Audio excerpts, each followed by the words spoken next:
In 1280, King Edward Longshanks invaded and conquered Scotland following the death of the Scots King Alexander III, who left no heir to the throne.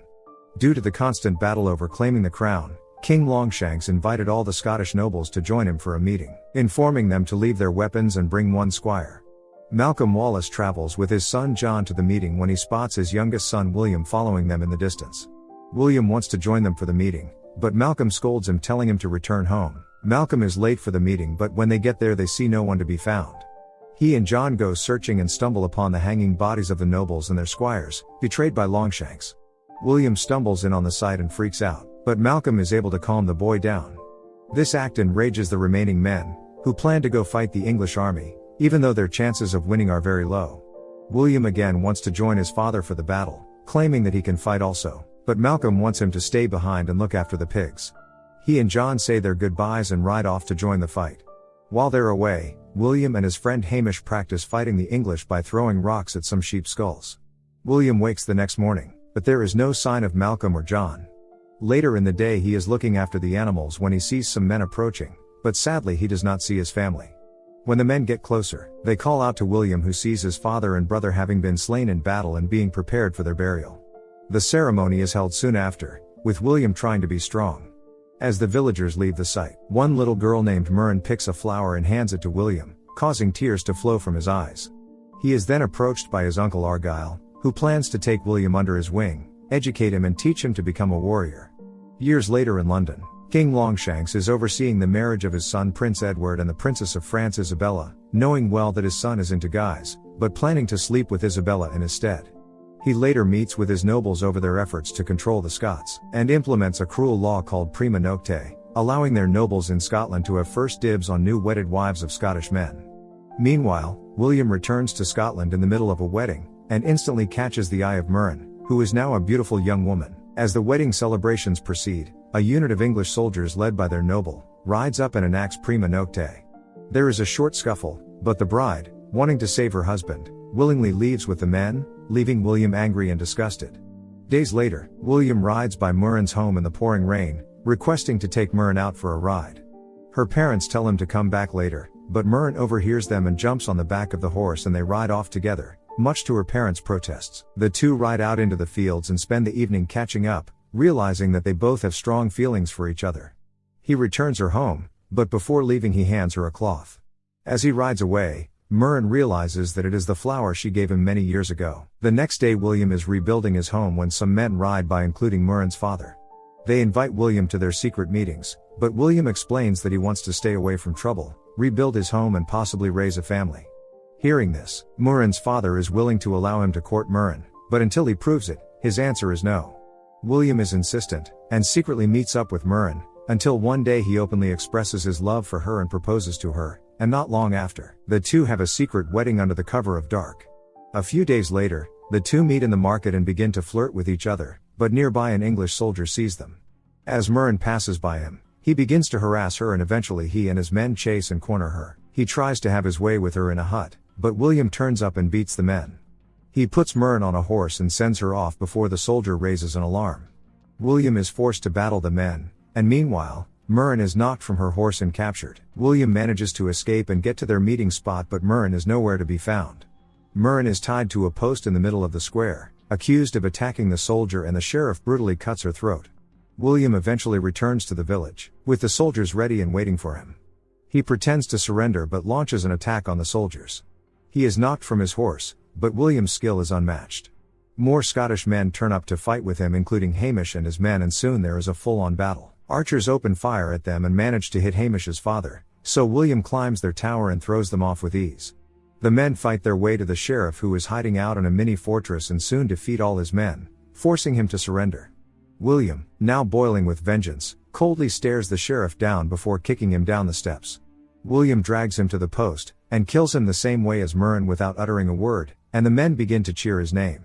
At Murren's funeral, William gives her one last kiss before they bury her to the sobs of her mother. He goes over to them kneeling and begging for their forgiveness. Later, it takes 3 men to hold down Hamish's father while they attend to his wound. Men from neighboring villages turn up soon after hearing about the fight and wanting to join their ranks. Using the momentum of their victory, William and the men then push towards the English garrison where the nobleman is stationed. Wearing English disguises, they easily take control without much of a fight. William then allows the husband of the first bride to take his revenge and kill the nobleman. William announces his name to the rest of the soldiers, telling them to return to London and tell Longshanks that his rule has ended. News quickly gets back to Longshanks, who orders Edward to quell the rebellion and kill William as he is leaving for France to secure their support. The first campaign against William saw nearly 50 English soldiers invading the town. They chase a few Scottish men into a ravine, which turns out to be a trap. We then meet Robert the Bruce, a contender for the Scottish crown going to meet with his leper father. He plans to support William but also seek favor from the English, all in the name of survival and power. In London, Isabella is getting more fed up with having Edward as a husband and hears the tale of William from her handmaid, and how he fought to avenge Murren and falls in love with the idea of him. After a series of battles, William and his men are expecting a full-on attack from the English cavalry and plan to make long spears to fight back. 2 other men join his ranks, one introducing himself as Stephen and just wanting to kill some English men. Soon after, they are joined by the other Scottish men who gather at a place called Stippling to face the English army. The men hear that they are outnumbered 3-1 and begin to lose their cool. A massive English army soon appears over the horizon, causing many of the Scots to begin to desert the army. William and his men turn up wearing their war paint and staring fearlessly at the Englishmen. William begins to give a rousing speech, boosting the morale of the men and getting them ready for war. The English men ride out to offer their terms of surrender, but William has no plan to give up and warns them to lower their flags and surrender or they will all die. Offended, the English men return to their army and order their archers to the front for the attack. After the first 2 volleys of arrows, William signals to his cavalry to kick off their plan of attack. The cavalry appear to retreat, prompting the general to send out his horsemen for a full attack. Before the cavalry can get to them, William and his men raise long spears at their feet and take the men by surprise. Seeing this, the English send out their infantry to meet William's men and the 2 sides clash with the ring of swords. Once the men engage, the Scottish cavalry return and surround the English, forcing the general to call a retreat. William and his men eventually manage to wipe out the remaining English men and with blood-covered faces they celebrate their victory. With this, William is knighted as a nobleman and soon the others begin to argue over who should be named king. William reminds them that the English will return and their petty squabbles will only get them killed faster. Robert meets with William after, telling him that he needs nobles. William refuses this claim, and tells Bruce to lead the people to freedom and he will fight for him. William leads the now massive Scottish army to invade England and capture the large fortified town of York. Longshanks eventually returns to England, having heard of their army's defeat in the north and then getting news of his takeover of York, along with the head of his nephew. Out of anger, he throws Edward's lover through a window to his death. Edward attacks his father but gets knocked down easily. Longshanks then plans to offer William a truce as a plan to trick him and gets an idea to send Isabella. Soon Isabella and an entourage arrive at William's fort to meet with him. She informs him that Longshanks offers him peace and lands and titles if he should surrender. William tells her about the last time Longshanks wanted peace, and he was a boy when he saw many men and boys hanged by the cruel king.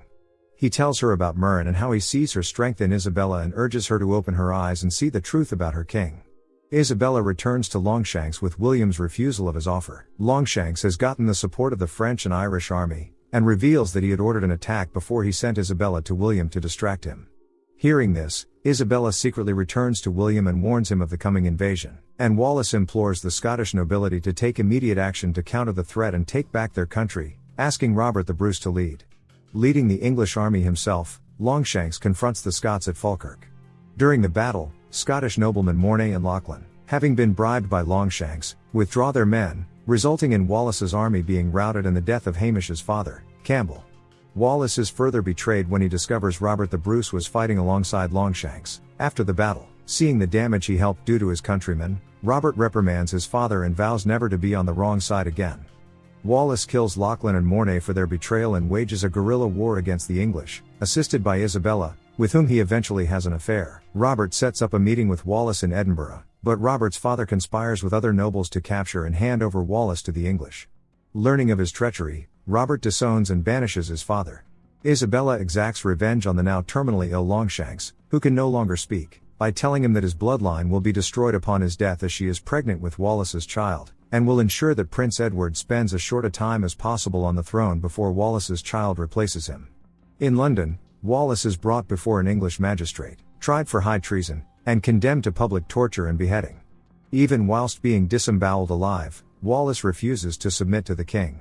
The watching crowd, deeply moved by the Scotsman's valor, begin crying for mercy on Wallace's behalf. The magistrate offers him one final chance, asking him only to utter the word, mercy, and be granted a quick death. Wallace instead shouts, freedom, and his cry rings through the square, the dying Longshanks hearing it. Before being beheaded, Wallace sees a vision of Mern in the crowd, smiling at him. In 1314, Robert, now Scotland's king, led a Scottish army before a ceremonial line of English troops on the fields of Bannockburn, where he was supposed to formally accept English rule. Instead, he invokes Wallace's memory, imploring his men to fight with him as they did with Wallace. Hamish throws Wallace's sword point down in front of the English army, and he and the Scots chant Wallace's name as Robert leads them into battle against the English, winning the Scots their freedom. Remember to turn on notifications, so you can watch more movie recaps like this. Thanks for watching.